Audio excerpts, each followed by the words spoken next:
Assalamualaikum warahmatullahi wabarakatuh. Perkenalkan, nama saya Najwa Aurelia dari kelas 12 IPS 2 nomor absen 22. Di sini saya akan mempresentasikan tentang peta konsep mengenai permasalahan sosial akibat globalisasi.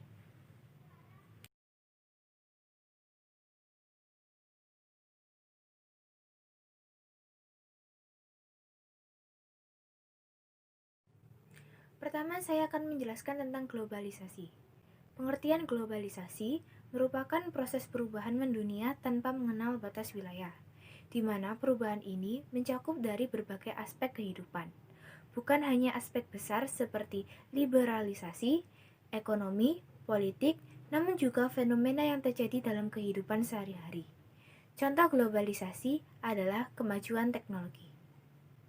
Ciri-ciri globalisasi antara lain, pertama, meningkatnya interaksi antar bangsa. Kedua, terdapat persepsi diri yang bersifat transnasional. Ketiga, meningkatnya kepedulian terhadap permasalahan global. Keempat, industrialisasi berkembang pesat.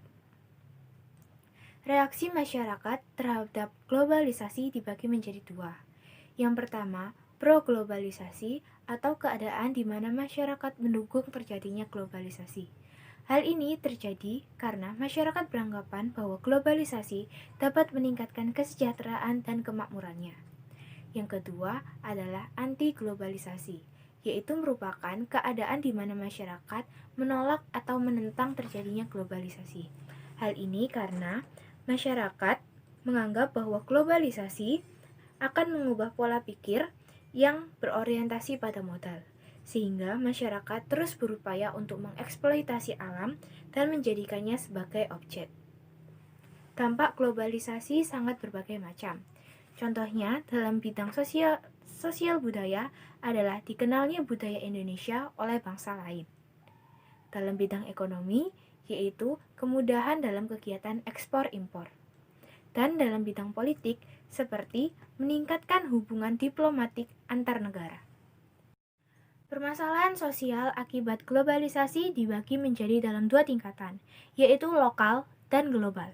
Dalam tingkatan lokal biasanya memiliki sifat kasuistik atau berbeda dari daerah atau negara lain, yaitu dibagi dalam 4 bidang, yaitu ekonomi, politik, lingkungan, dan budaya. Dalam bidang ekonomi, permasalahan muncul akibat adanya pasar modern atau perdagangan bebas. Hal ini menyebabkan eksistensi pasar tradisional menjadi menurun. Dan karena tarif bea masuk dan pajak rendah, menyebabkan banyak barang-barang dari negara lain yang beredar di pasaran Indonesia.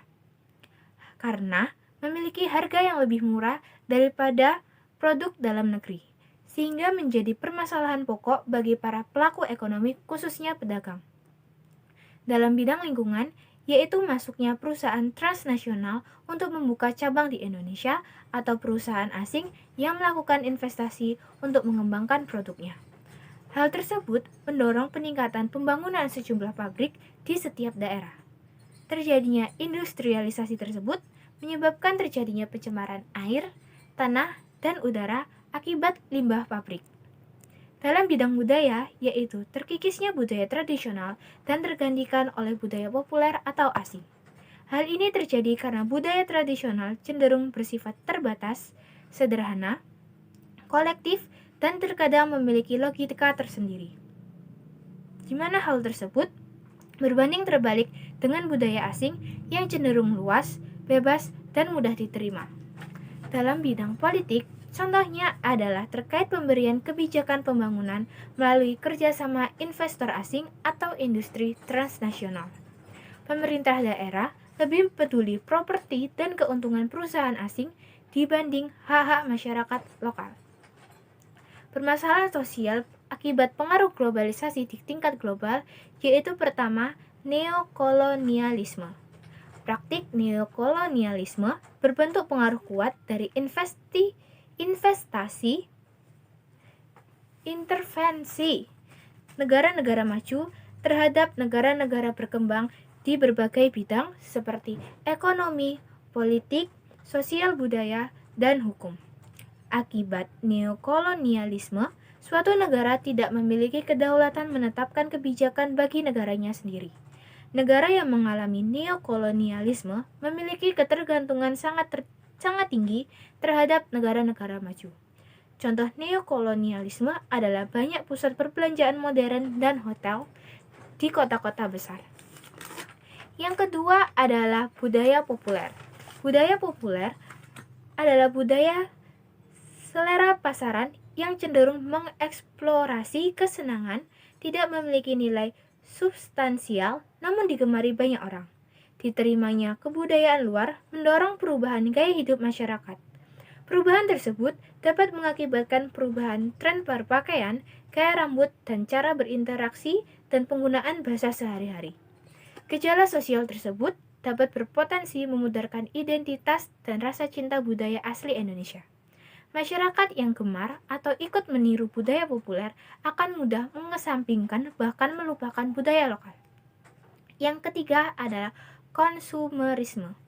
Globalisasi menyebabkan kemudahan dalam berbelanja, sehingga mendorong masyarakat cenderung konsumtif.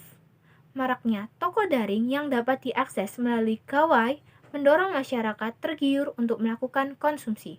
Akibatnya, masyarakat mengikuti gaya hidup boros dan tidak kritis dalam memilah antara kebutuhan dan keinginan. Yang terakhir adalah kerusakan lingkungan. Globalisasi turut adil dalam mengglobalkan perdagangan internasional dan industrialisasi, sehingga secara tidak langsung globalisasi juga mengakibatkan terjadinya kerusakan lingkungan. Permasalahan tersebut muncul ketika manusia tidak mampu mengontrol aktivitas dan tidak mampu bersikap bijak dalam memanfaatkan sumber daya alam. Contohnya dengan adanya eksploitasi sumber daya alam yang dapat menyebabkan kerusakan lingkungan. Sikap yang dapat dilakukan masyarakat untuk menghadapi tantangan globalisasi antara lain pertama, menumbuhkan sikap bangga terhadap identitas bangsa Indonesia. Seseorang yang tidak memiliki rasa bangga terhadap identitas bangsanya lebih mudah kehilangan jati dirinya. Sehingga untuk menghadapi permasalahan tersebut, kita harus bangga terhadap identitas bangsa kita. Upaya untuk melakukan hal tersebut antara lain seperti membiasakan diri menggunakan bahasa nasional dan bahasa daerah yang baik dan benar, berperan aktif dalam kegiatan budaya di lingkungan sekolah, sanggar, dan pagelaran seni, berpartisipasi dalam kegiatan budaya di lingkungan sekitar, serta menggunakan produk-produk Indonesia. Yang kedua, meningkatkan kualitas sumber daya manusia. Adapun beberapa upaya meningkatkan sumber daya manusia yang dapat dilakukan pemerintah antara lain pertama, meningkatkan mutu wajib belajar 12 tahun, memperluas akses pelayanan kesehatan masyarakat, mengembangkan pemberdayaan masyarakat dan kepemudaan, membangun akses, kualitas, dan pemerataan pendidikan di berbagai wilayah. Dan yang terakhir, meningkatkan kualitas tenaga kerja melalui berbagai pelatihan kerja dan soft skill. Kemudian ada juga berpegang teguh pada norma-norma sosial. Sumber daya manusia yang berkualitas tidak hanya dalam aspek intelektualitas, tetapi juga aspek kepribadian dan spiritualis. Norma-norma sosial dibentuk untuk memelihara keharmonisan hubungan sosial masyarakat. Dengan berpegang teguh pada norma-norma sosial, masyarakat dapat terhindar dari berbagai dampak negatif globalisasi. Norma-norma sosial dalam masyarakat diantaranya norma agama, kesopanan, kesusilaan, hukum, dan adat istiadat. Kemudian mewujudkan globalisasi. Globalisasi sendiri merupakan perpaduan budaya global dan lokal untuk menciptakan karya tiruan agar dapat meningkatkan pengaruh budaya tertentu. Masyarakat diharapkan dapat menyadari realitas perubahan sosial dan mampu mempertahankan nilai-nilai budaya lokal. Contoh lokalisasi produk Indonesia seperti penggunaan batik dalam produk fashion yang sedang digemari masyarakat, misalnya sepatu sneaker batik, tas batik, dan gaun bermotif batik. Dan yang terakhir, menerapkan gaya hidup ramah lingkungan. Hal tersebut dapat dilakukan dengan melakukan penanaman pohon kembali, melakukan daur ulang, mengurangi sampah plastik, dan menghemat energi.